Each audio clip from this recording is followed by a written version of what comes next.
ce jeudi 23 février, a été diffusé sur France 2 en deuxième partie de soirée le complément d'enquête milliardaire, les bonnes œuvres ça rapporte.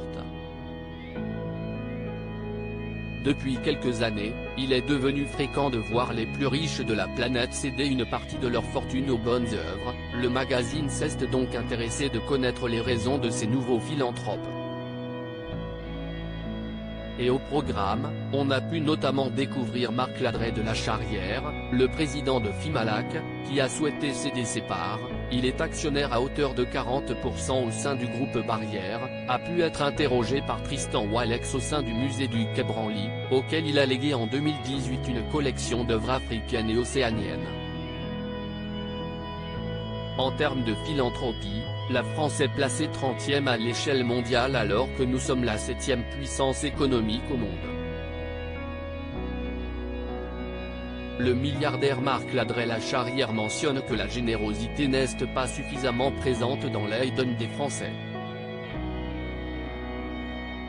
La philanthropie n'est pas dans la culture française, on a la culture de Colbert, on a la culture de Napoléon. Si est-il l'État qui doit tout donner, fait-il savoir.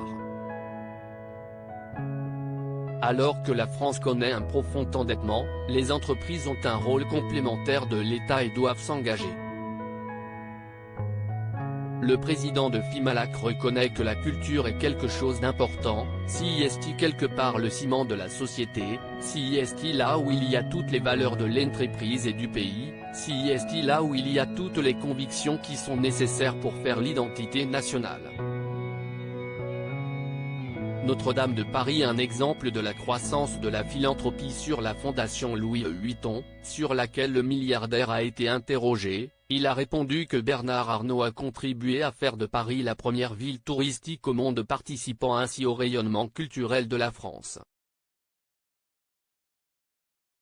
Marc Ladreit de la Charrière s'est également félicité que la philanthropie s'accroît davantage d'année en année. Son budget auprès des Français a été multiplié par 2 en 10 ans, il atteint 9 milliards d'euros. Notre-Dame de Paris a pu en être un exemple puisque plus de 350 000 Français ont souhaité participer à la reconstruction du symbole culturel de la France.